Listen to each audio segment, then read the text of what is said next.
కాకినాడలో మాజీ ఎమ్మెల్యే ద్వారంపూడి అనుచరుడు భాగవతం వెలుగులోకి వచ్చింది. ద్వారంపూడి అండదండలతో అద్దెకు తీసుకున్న స్థలంలో అద్దె చెల్లించకుండా అక్రమ నిర్మాణం చేపట్టారు.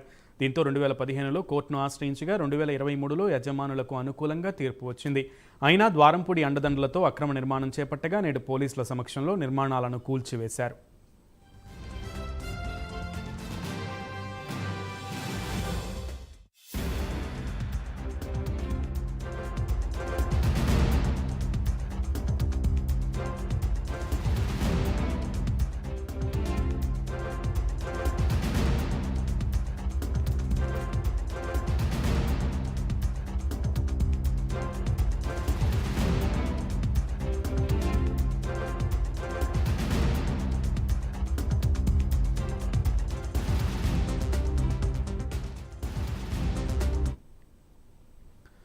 కాకినాడలో మాజీ ఎమ్మెల్యే ద్వారంపూడి అనుచరుడు భాగవతం వెలుగులోకి వచ్చింది. ద్వారంపూడి అండదండలతో అద్దెకు తీసుకున్న స్థలంలో అద్దె చెల్లించకుండా అక్రమ నిర్మాణం చేపట్టారు.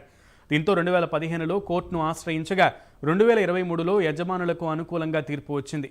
అయినా ద్వారంపూడి అండదండలతో అక్రమ నిర్మాణం చేపట్టగా నేడు పోలీసుల సమక్షంలో నిర్మాణాలను కూల్చివేశారు.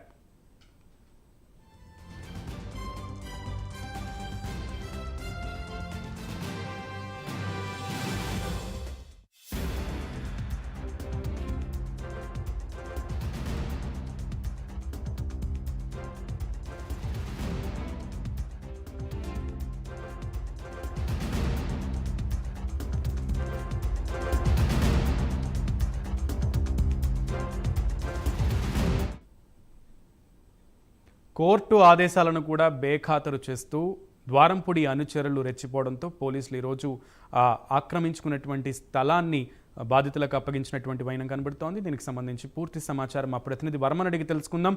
వర్మ, బాధితులు ఏమంటున్నారు, ఎలా రియాక్ట్ అవుతున్నారు? ఈరోజు పోలీసులు వాళ్ళ స్థలాన్ని, వాళ్ళ జాగాన్ని వాళ్ళకి అప్పగించినటువంటి పరిస్థితి కనబడుతున్నట్లుగా తెలుస్తోంది. కంప్లీట్ అప్డేట్స్ ఏంటి? సునీల్, ఏదైతే ద్వారంపూడి అరాచకాలు ఏదైతే గతంలో వైసీపీ పాలన కొనసాగిన 5 సంవత్సరాల పాటు కాకినాడ సిటీగా ఉన్నటువంటి ఎమ్మెల్యేగా ఉన్నటువంటి ద్వారంపూడి ఇప్పుడు ప్రస్తుతం అనుచరులు ఎవరైతే వాళ్ళు చేసినటువంటి దాష్టికాలు కానీ ఆక్రమణలు కానీ వాళ్ళు అక్రమ కట్టడాలకు సంబంధించి ఒక్కొక్కటి వెలుగులోకి వస్తుంది. ముఖ్యంగా గతంలో ఒక వారం క్రితం కాకినాడ గ్రామీణానికి సంబంధించి వాకలపూడిలో 4.5 ఎకరాల సైట్ని కడప నుంచి వచ్చి మరీ ఇక్కడ ఆక్యుపై చేయడానికి ద్వారంపూడి ముఖ్యంగా వాళ్ళని ప్రోత్సహించారు. ఆ కేసు ఏదైతే ఐక్యంగా ఉండి వాళ్ళు కూడా వారాహి సంఘంగా పేరు మార్చుకుని ఒక్కసారిగా వాళ్ళు ఆక్రమించుకున్నటువంటి గోడలను కూడా బదలగొట్టారు. జేసీబీతో సైతం కూల్చేసి తమ ఆధీనంలో చేసుకున్నారు. పూర్తిగా మనం ఇప్పుడు తాజాగా మరొక ఘటన వెలుగులోకి వచ్చిన పరిస్థితులు ఏదైతే ద్వారంపూడి ప్రధాన అనుచరుల్లో ఒకడైనటువంటి తొండపు సూర్యనారాయణ రెడ్డి అలియాస్ భీమాసిరెడ్డి, ఇతను ప్రధానంగా ఆర్థిక పరమైన అంశాలన్నింటిలోనే కూడా ద్వారంపూడి చంద్రశేఖర్ రెడ్డికి పూర్తిగా వెన్నుదన్నుగా ఉంటూ గడిచిన 10 సంవత్సరాల నుంచి గతంలో కూడా ఒక స్నేహభావం ఇద్దరికి ఉంది. అలాగే వ్యాపార భాగస్వామ్యం ఉంది. అలాగే ఆర్థికపరమైన అంశాలన్నింటిలోనూ కూడా భీమాసిరెడ్డికి పూర్తిగా చంద్రశేఖర్ రెడ్డి అనుయూయుడిగా ఉంటూ చాలా వ్యాపారాలు చేశారు. ల్యాండ్, మైనింగ్, శాండ్ దోపిడీల్లో కూడా తన హస్తం పూర్తిగా ఉందని తాజాగా బయటపడుతున్న విషయాలను బట్టి తెలుస్తుంది. ముఖ్యంగా 2 రోజుల క్రితం పూర్తిగా కాకినాడ నడిబొడ్డిన మసీదు సెంటర్లో భీమాస్ హోటల్ వెనకాల ఏదైతే కొప్పర్తి జయరత్న సుమాంజలి అనే ఒక ఆవిడికి చెందినటువంటి 80 సెంట్ల స్థలాన్ని లీజుకు తీసుకున్నారు. 2015లో అంటే 15 సంవత్సరాల క్రితం పూర్తిగా అప్పట్లో తీసుకుని అద్దెకైతే ఆ లీజుకు తీసుకున్న తర్వాత తొలుత ఒక 6 నెలల పాటు అద్దె చెల్లించి అటు తర్వాత పూర్తిగా కూడా లీజు చెల్లించకుండా అధికారం చేతిలో ఉంది. ఏదైతే ద్వారంపూడి ఎమ్మెల్యే అనుచరుడిగా తాను ఉన్నాడు పూర్తిగా కూడా ఈ నేపథ్యంలో దిక్కున్న చోట చెప్పుకోమంటూ ఆయన వ్యవహారశాలు కొనసాగిన నేపథ్యంలో తాజాగా వాళ్ళు ఇక చేసేది ఏమీ లేకుండా పూర్తి స్థాయిలో కోర్టుని ఆశ్రయించారు న్యాయం కోసం. 2015లో ఇది కోర్టులోకి వెళ్ళిన తర్వాత ఎగ్జిక్యూషన్ పిటిషన్గా ఏదైతే ఫైల్ అయింది 12/2023గా ఈ నెంబరు అప్పుడైతే ఉందో అయితే తాజాగా ఆ కోర్టుకు కూడా ఏదైతే వాయిదాలకి భీమాసిరెడ్డి అలియాస్ సూర్యనారాయణ రెడ్డి పూర్తిగా కూడా హాజరు కాని నేపథ్యంలో పూర్తిగా కోర్టు తీర్పు కూడా ఏదైతే స్థల యజమానులకి అనుకూలంగా తీర్పిచ్చింది. నిన్న పూర్తిగా కూడా కోర్టుకి సంబంధించి అక్కడ ఉన్నటువంటి సిబ్బంది అలాగే 3 టౌన్ పోలీసుల ఆధ్వర్యంలో మున్సిపల్ కమిషనర్ ఆధ్వర్యంలో పూర్తిగా కూడా అక్కడ నిర్మించినటువంటి అక్రమ కట్టడాన్ని పూర్తిగా కూల్చివేసి స్థల యజమానులకి అయితే ఇచ్చారు. అయితే గతంలో లీజు పేరిట తీసుకుని తమల్ని బెదిరించారు.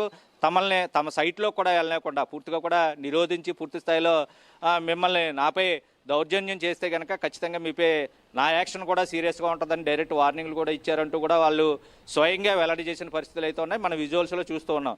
ఏదైతే హోటల్లో ఏదైతే ముందస్తు మెయిన్ రోడ్లోకి ఆనుకుని భీమాస్ హోటల్ ఉందో దాని వెనకాల స్థలాన్ని లీజుకి అయితే తీసుకున్నారు. వాటన్నిటిని అధికారులు పూర్తిగా కూడా నిన్న కూల్చివేతలు చేసి ఏదైతే స్థలం కోర్టు తీర్పు ఆదేశాల అనుసారం పూర్తిగా కూడా వాళ్ళకి న్యాయం జరిగింది. ఆ స్థలాన్ని ఈ నెల 30లోగా వాళ్ళకి స్వాధీనం చేయాలంటూ కూడా కోర్టు తీర్పు ఉత్తర్వుల నేపథ్యంలో పోలీసులు స్వయంగా రంగంలోకి దిగారు. మున్సిపల్ ఆఫీస్కి సంబంధించి సిబ్బంది వచ్చారు, కోర్టు సిబ్బంది వచ్చారు. వాళ్ళ ఆధీనంలో ఈ అక్రమ కట్టడాన్ని తొలుత కూల్చివేశారు. పూర్తిగా కూడా స్థలాన్ని వాళ్ళకి నిన్న అప్పచెప్పడం అయితే జరిగింది. అయితే స్థలానికి సంబంధించినంత వరకు వంశపారంపర్యంగా వచ్చినటువంటి తన స్థలాన్ని పూర్తిగా కూడా గతంలో ఆ హోటల్కి ఏదో ₹4 వస్తాయన్న ఉద్దేశంతో లీజుకి ఇస్తే అది పూర్తిగా దురాక్రమణకు గురైంది. తమ స్థలంలోకి తాము వెళ్లేందుకు కూడా వాళ్ళని అడిగి వెళ్లాల్సిన పరిస్థితులు వచ్చేది. పూర్తిగా కూడా లోపలికి రానియకుండా చాలా వాళ్ళు వ్యతిరేకత చూపించిన పరిస్థితులు అయితే ఉన్నాయి. బెదిరింపులకి పాల్పడ్డారు. చాలా భయపడ్డాం. అయితే న్యాయస్థానం మాకైతే తగిన న్యాయం అయితే చేసిందంటూ కూడా ఇప్పుడు ఆ స్థలాన్ని తిరిగి పొందినటువంటి కొప్పర్తి జయరత్న సుమాంజలి ఆమె అయితేనో ఆ కమిటీ సభ్యులు కూడా వెల్లడి చేస్తున్న పరిస్థితి. ఏదైనా ఒక్కొక్కటిగా ప్రస్తుతం ద్వారంపూడి మాజీ ఎమ్మెల్యేకి సంబంధించి ద్వారంపూడి అనుచరులందరూ కూడా ఇదే ధోరణిని అవలంబించారంటే చాలా చోట్ల కొన్ని సంఘటనలు కూడా ఇంకా పెండింగ్లో ఉన్నాయి. వాటి కూడా మరికొద్ది రోజుల్లో వెలుగులో ఖచ్చితంగా వస్తాయి.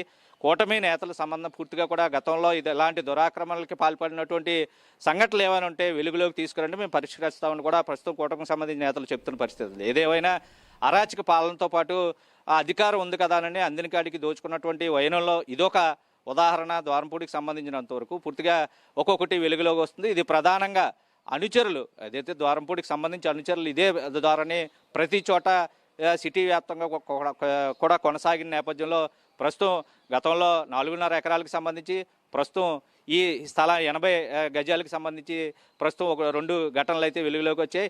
ఇంకా ఎన్ని ఉన్నాయి? శాండ్ మైనింగ్కి సంబంధించి కూడా అధికారులు ప్రస్తుతం ఒకవైపు దర్యాప్తు చేస్తున్నారు, విజిలెన్స్ అధికారులు దర్యాప్తు చేస్తున్నారు. గతంలో 5 ఏళ్ల పాలనలో కాకినాడ సిటీకి సంబంధించి ఎటువంటి అక్రమాలు జరిగాయి.